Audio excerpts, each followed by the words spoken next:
সামলাও নিজেকে। চন্দ্রকান্তা, তুমি কতটা ভাগ্যবতী যে তুমি ভীমার মতো বাবা পেয়েছিলে।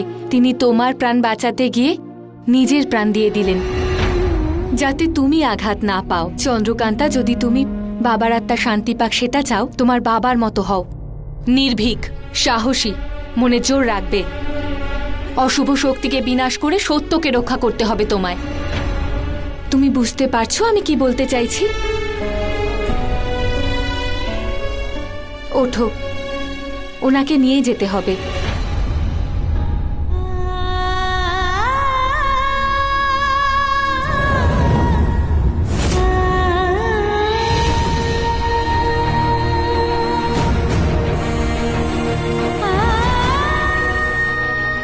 চলো।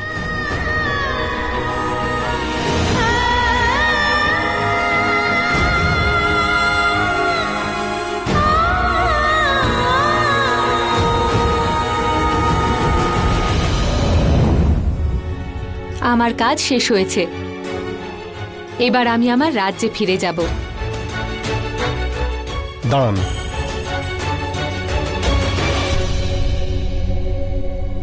আজকে আপনি যাবেন না, আজকে আপনি বিজয়গড়ে থাকুন। ধীর, আমরা দুজন একটা লক্ষ্যের জন্য একসাথে লড়েছি, কিন্তু আমাদের রাজ্য পরস্পরের শত্রু। আজ আমরা একে অপরের শত্রু নই, বন্ধু হয়ে গেছি। কিন্তু তোমার মায়ের কাছে আমি এক শত্রু ছাড়া আর কিচ্ছু নই, এক জাদুকর, এক মায়া কুমারী। এবার চলি, সাবধানে থেকো তোমরা। দাঁড়ান, আজ থেকে আপনি আমাদের শত্রু নন, বন্ধু। আপনি ভালো মানুষ, তাই আপনার কাউকে ভয় পাওয়ার প্রয়োজন নেই। আপনি এখানেই থাকুন। না ধীর, রাজনীতি আমাদের এই বন্ধুত্বের সম্পর্ক বুঝবে না। আমি চন্দ্রকান্তার জন্য এসেছিলাম। আমার মনে হয়েছিল ওর কোনো বিপদ হয়েছে। উনি যখন যেতে চাইছেন তখন ওনাকে যেতে দাও। ঠিক আছে।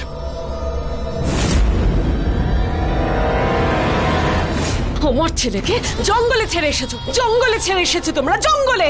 বলো কেন, বলো, বলো কোথায় ধীর? ধীর, চন্দ্রকান্তা, চন্দ্রকান্তা, ধীর, তুমি এসে গেছো চন্দ্রকান্তা? তুমি ঠিক আছো তো? জানো, আমরা শুনেছিলাম যে তোমার রাক্ষস তুলে নিয়ে গেছে। ধীর, তুমি চন্দ্রকান্তাকে কোথায় পেলে? আর তোমরা কোথায় ছিলে? আর তুমি এ কাকে নিয়ে এসেছো? এটা কি? দুটো খবর আছে, একটা ভালো আর একটা খারাপ।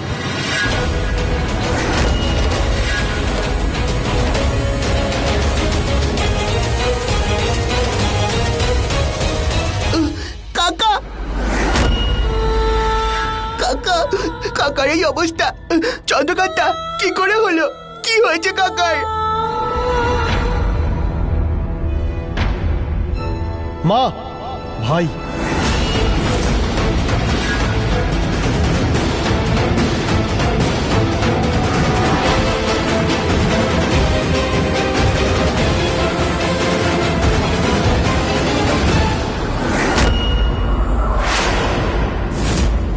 স্বয়ং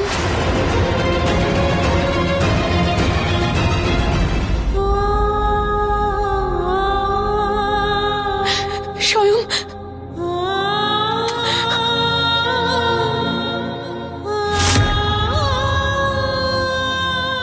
কে এসেছে? এরা ভদ্রমা, দেখুন না, স্বয়ং আমার ছেলে।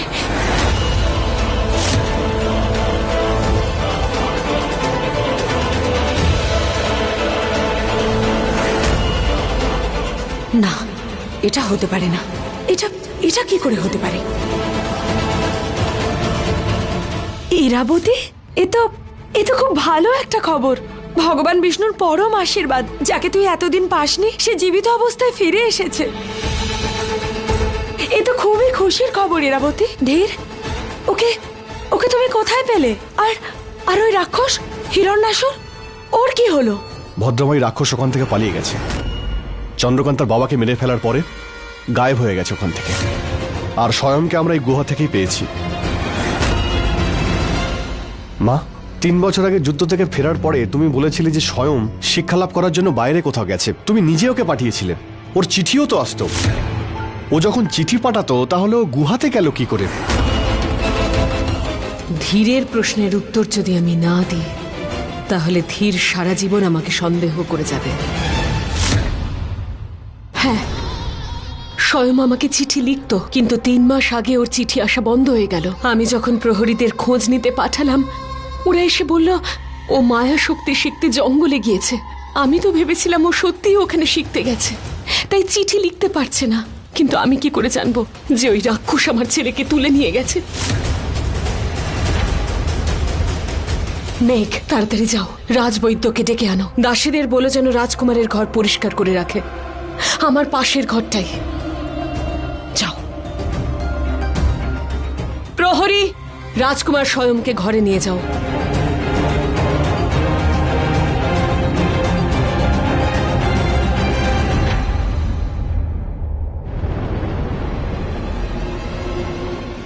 ধীর, চলো।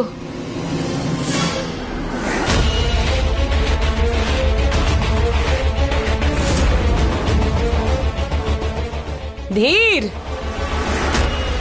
এসো। তোরা তাহলে যা, আমি ভগবান বিষ্ণুর মন্দিরে গিয়ে একবার পুজো দিয়ে আসছি।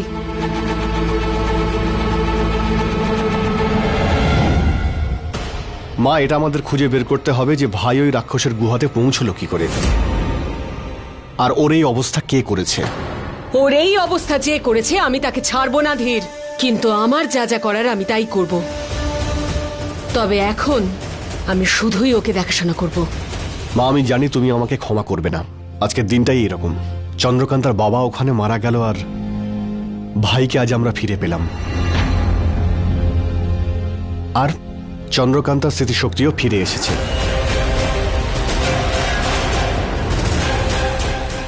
কি?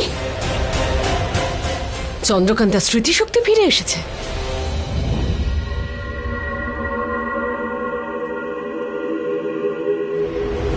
কি ভেবেছিলি তুই? হ্যাঁ, তোর এই ভদ্রা মাসি না তার জীবনের সবচেয়ে বড় ভুল করেছে তোকে এই মহলে নিয়ে এসে। জ্বলন্ত কয়লা ঢুকিয়ে দিতাম তোর মুখে যদি তুই আমার বিরুদ্ধে একটা কথাও বলতিস। আমার সমস্ত পরিকল্পনা নষ্ট করে দিয়েছিস তুই। আমার এত বছরের পরিশ্রমে জল ঢেলে দিয়েছিস। তোর মাথায় এই যে ধীরের ভালোবাসার ভূত চেপেছে না, সেটাই সব শেষ করে দিল। ক্ষমা করে দেব। এখন নিজে কষ্ট পাচ্ছিস বলে ক্ষমা করে দাও। আর আমার কষ্টের কি হবে, যেটা তুই ওই রাক্ষসকে জাগ্রত করে আমাকে দিয়েছিস। তুই শুধু ওই রাক্ষসটাকেই জাগাসনি, তার সাথে ইরাবতীর ছেলে স্বয়ংও এখানে চলে এসেছে। আমার সমস্ত পরিকল্পনা শেষ করে দিলি। ভেবেছিলাম যেদিন ইরাবতী ওই মায়াবী অস্ত্রটাকে পেয়ে যাবে, সেদিন ওই হিরণ্যাসুরকে ওর মৃত্যু দূত করে ইরার কাছে পাঠাবো, আর এক হাতে নিয়ে আর এক হাতে নেব। মায়াবী অস্ত্রটা দে আর নিজের ছেলে স্বয়ংকে নিয়ে। কিন্তু তুই আমার সমস্ত পরিকল্পনা নষ্ট করে দিলি। এখন আর আমার হাতে কিচ্ছু রইল না, না ওই হিরণ্যাসুর আর না ওই স্বয়ং। এবার আর কাকে ঘুটি করে আমি আমার খেলা সাজাবো বল? আর তোর অপরাধের শাস্তি হলো যে তুই এই কারাগারে বন্দি থাকবি যতদিন না তোর কঙ্কাল বেরিয়ে আসছে। মর এখানে।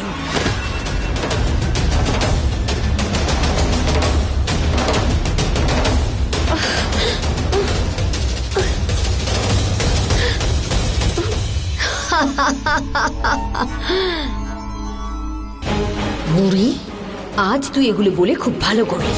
আমাকে এখান থেকে বেরোনোর পথ দেখিয়ে দিয়েছিস। এবার দেখবি, এবার তুই দেখ বুড়ি এই গয়না কি করে। দেখ, ছুরিটা ফেলে দে।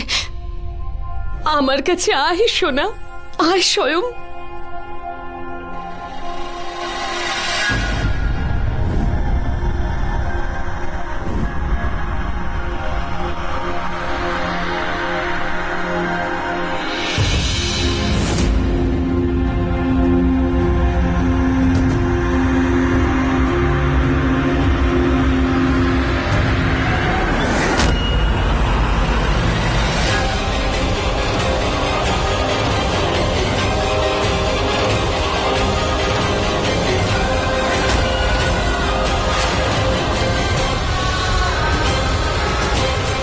স্বয়ং ওষুধ খেতে হবে তো, আমি ডাকছি, আয়। না, সরে যাও আমার কাছ থেকে। স্বয়ং স্বয়ং ওনাকে ভয় পেও না, উনি তোমার মা। আমার কাছে এসো না, দূরে থাকো। বাঁচাও আমাকে চন্দ্রকান্তা। স্বয়ং ভয় পেও না, আমি আছি তো, ভয় পেও না। মহারানী, উনি ভয় পেয়েছেন। ওনাকে আর ভয় পাওয়ানো ঠিক নয়। ওনাকে ঘুমের ওষুধ দিয়ে ঘুম পাড়াতে হবে, যাতে ওনার চিকিৎসা করতে পারি। না হলে উনি আমায় চিকিৎসা করতে দেবেন না। এইসব এই মেয়েটার জন্যই হচ্ছে। নিশ্চয়ই আমার ছেলের ওপরও কোনো তুকতাক করেছে। মা তুমি এখন চুপ করো, কিছু বলো না। আমাকে চুপ করিয়ে লাভ নেই। এটাই তো ও চায় যে তুই ওর হয়ে কথা বল। বন্ধ কর এসব। এসো স্বয়ং, এদিকে এসো, কিচ্ছু হবে না, ভয় পেও না, এসো।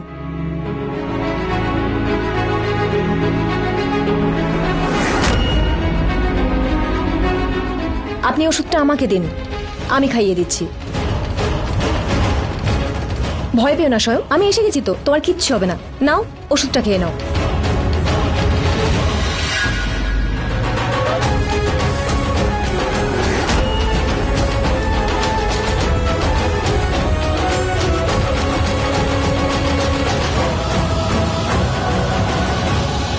তোমার সাথে আমার কিছু কথা আছে, এক্ষুনি, এই মুহূর্তে।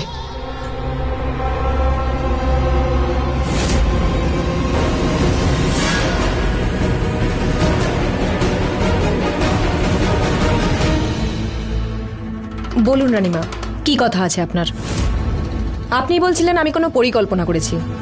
কিসের পরিকল্পনা? আমাকে নত করার পরিকল্পনা, রানী ইরাবতীকে নত করার পরিকল্পনা।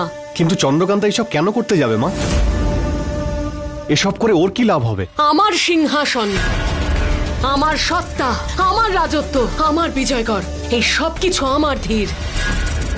আমার দৃঢ় বিশ্বাস যে এই মেয়েটা নিজের রাজ্যের মানুষের সাথে মিশে ওই রাক্ষসটাকে বশীভূত করেছে। আমার স্বয়ংকে ওই রাক্ষসের গুহায় বন্দি করে রেখেছিল এই মেয়েটাই। না হলে তুই বল, এই মেয়েটা ওই গুহায় কি করে পৌঁছলো? কিভাবে? স্বয়ংকে শুধু ওই পেল কি করে? বল ধীর। ওই গুহায়, যেখানে কোনো মানুষ ওই রাক্ষসের ভয়ে যেতেই চায় না, সেখানেই এই মেয়েটার স্মৃতিশক্তি ফিরে এলো। এটা কাকতালীয় নয়, এটা শুধুই ষড়যন্ত্র। রানীমা, আমার চোখে চোখ রেখে কথা বলুন। আমার নাম চন্দ্রকান্তা, মানে চাঁদের আলো। আর চাঁদের আলোয় চতুর্দিক আলোকিত হয়, অন্ধকার নয়। ভালো ভালো কথা বলে আমাকে বোকা বানানোর চেষ্টা করো না। তোমার এই মিষ্টি মিষ্টি কথা বলে অন্যকে ভোলাতে পারো, কিন্তু আমাকে নয়। মিথ্যে বলছো তুমি, মিথ্যে। মিথ্যে বলা আমার অভ্যেস নেই, আর ছলনা করা আমার রক্তে নেই। কি করে বিশ্বাস করি বলো? সবকিছুই কাকতালীয়। হ্যাঁ, এই সব কিছু কাকতালীয়, তাও আবার আমার সাথে। আপনি বলছেন যে স্বয়ংকে আমি কি করে পেলাম, স্বয়ংকে নাকি আমি বন্দি করে রেখেছিলাম। কিন্তু রানীমা, আমি তো এটাই জানতাম না যে ধীরের কোনো ভাই আছে। আপনি বলছেন যে আমি আমার রাজ্যের সাথে মিলে আপনার বিরুদ্ধে ষড়যন্ত্র করেছি। ওই রাক্ষসকে আমি বশ করেছিলাম। ওই রাক্ষসকে যদি আমি বশ করতে পারতাম, তাহলে আমি আমার বাবাকে বাঁচাতে পারতাম, ওনাকে এভাবে হারিয়ে ফেলতাম না। আমি তো নিজেই জানতাম না যে ওই গুহায় হিরণ্যাসুর বাস করে। আমি সেখানে কিভাবে পৌঁছলাম, কে নিয়ে গিয়েছিল আমায়, আর আমি কে, সেটাই আমার মনে নেই। আর অন্য কিছু মনে থাকবে কি করে? মিথ্যে, মিথ্যে বলছো তুমি। রানীমা, একমাত্র আমি জানি ওই গুহায় ঢুকে আমার অবস্থা কি হয়েছিল। ওই রাক্ষস যে কোনো সময় যে কোনো ভাবে আমাকে মেরে ফেলতে পারতো। আমি মৃত্যুর মুখে দাঁড়িয়েছিলাম, ওই রাক্ষস আমার দিকে ধেয়ে এসেছিল। আমি আঘাত পাওয়ার পরেই হঠাৎ আমার সব মনে পড়ে যায়। আমি আপনার ছেলেকে ওখানে রাক্ষসের হাত থেকে বাঁচালাম,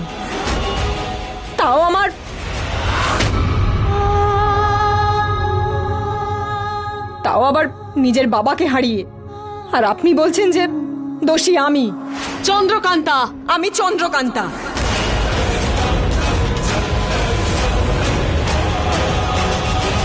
চন্দ্রকান্তা আপনাকে জিজ্ঞেস করছে, এবার আপনি বলুন, একটা মেয়ে যার নিজের নাম মনে নেই, সে ওই গুহায় কি করে পৌঁছলো? না, আমি তো জানি না, হয়তো আপনি জানেন স্বয়ং ওখানে কি করে পৌঁছলো, কারণ এটা তো আপনার রাজ্য। এখানে সবকিছু তো আপনার নখদর্পণে। এত বড় একটা গুহা আছে, আপনি জানেন না তা কি করে হয়? বিজয়গড়ের মহারানী ইরাবতী, সর্বশ্রেষ্ঠ মায়া কুমারী। আপনি থাকা সত্ত্বেও আপনার বৌমা ওই রাক্ষসের গুহাতে পৌঁছলো কি করে? ঠিক একই কথা আমিও ভাবছি, যে আমি থাকতে তুমি ওখানে কি করে পৌঁছলে। কিন্তু আমি তোমাকে বাঁচানোর চেষ্টা করেছিলাম।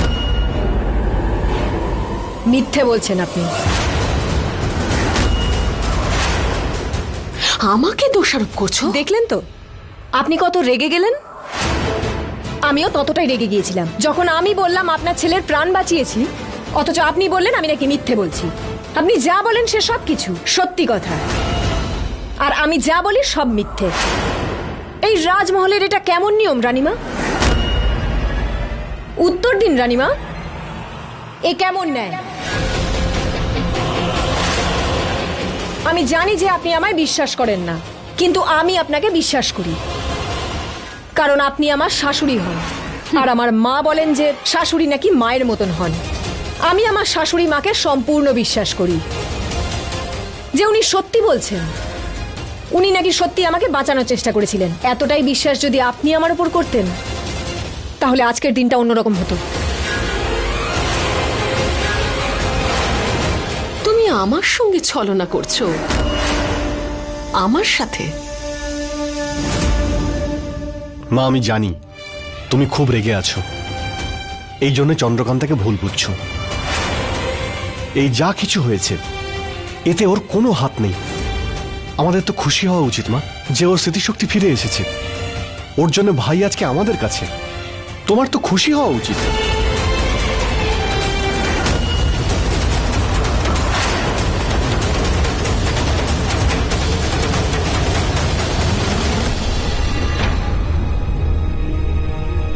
রানীমা, আমি জানি না আপনি আমার সম্বন্ধে কি ভাবেন বা আপনি কি মনে করেন। আমি শুধু এটুকু জানি যে স্বয়মের সব দায়িত্ব আমার, আর আমি সে দায়িত্ব পালন করব। স্বয়ং ঘুম থেকে উঠলে আমাকে বলবেন, ওর দেখাশোনা আজ থেকে আমি করব। কিন্তু এর থেকেও বেশি গুরুত্বপূর্ণ দায়িত্ব আমাকে পালন করতে হবে। বাবার শেষকৃত্য সম্পন্ন করতে হবে। আমি গিয়ে দেখছি সব ব্যবস্থা হয়েছে কিনা।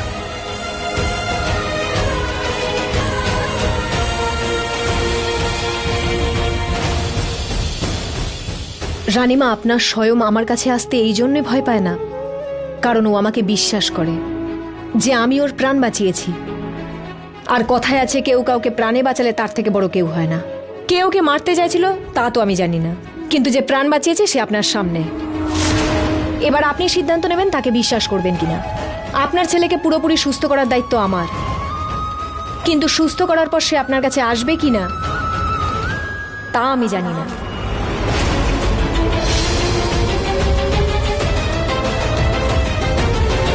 চন্দ্রকান্তা, এই মেয়েটা একজন জাদুকর। ঘৃণা করি ওকে আমি, ঘৃণা। হ্যাঁ হ্যাঁ, ঘৃণা।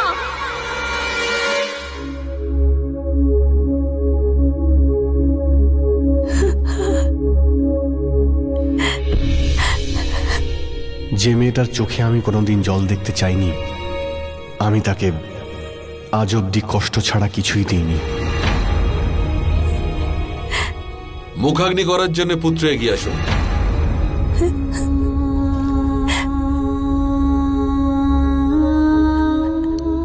ওনার ছেলে আর মেয়ে দুটোই আমি। কিন্তু একজন কন্যা কি করে মুখাগ্নি করতে পারে? আজকে এক মেয়েই মুখাগ্নি করবে।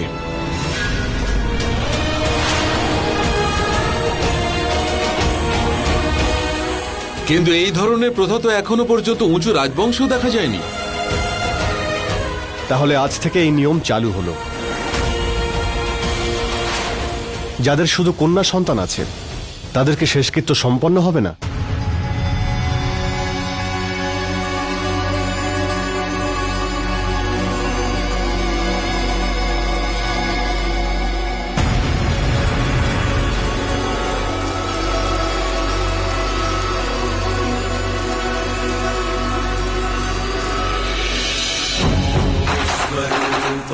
नमो विश्वरूप नमो विश्वरूप